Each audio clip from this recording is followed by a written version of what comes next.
Good evening and welcome to the Business Day. I'm Andrea Chisholm. Novamed Properties is eyeing regional expansion over the next year. The company announced its first major real estate acquisition with the purchase of Knutsford Court Hotel. Javon Keys spoke with two of Novamed's principals.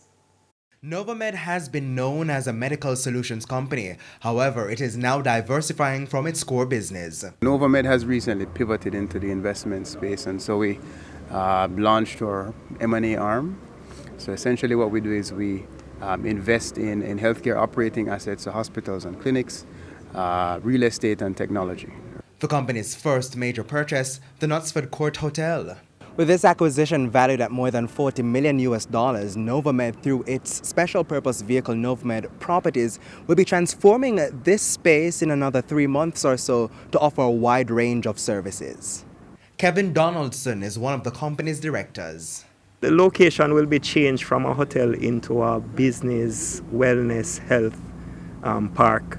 We're going to have restaurants too, where the melting pot was. It will be a diverse set of restaurants that will attract everyone, whatever the palate may be. We're going to have places where you can have retail therapy.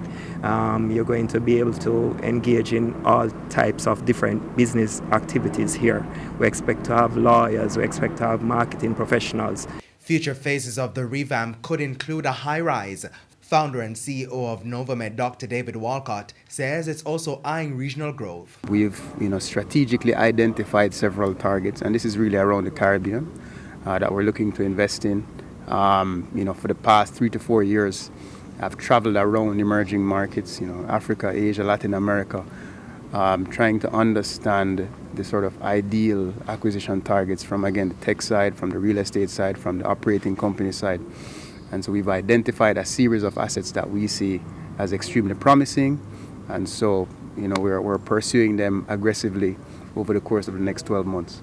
Novamed is looking at going public with some business segments. Medical tourism is also a field it's hoping to tap into. The company currently has its eyes on shares in a major local hospital. For the Business Day, I'm Javon Keys. The U.S. currency is being sold for an average $151.99. $115.63 is the going rate for the Canadian dollar, $181.54 for the pound, and $155.45 for the euro. To the stock market now, the JSE index advanced by 1,253 points today, while the junior market gained 43 points. Among the winners, ISP Finance Services, Sterling Investments, Salada Foods Jamaica, G West Corporation, and Paramount Trading Jamaica. Among the losers, we had JMMB Group 7.5%, Eplis 7.5% preference shares due 2024, Cygnus Credit Investments US dollar shares, and Community and Workers of Jamaica deferred shares, as well as Victoria Mutual Investments. And that's it for the Business Day. I'm Andrea Chisholm. Good evening.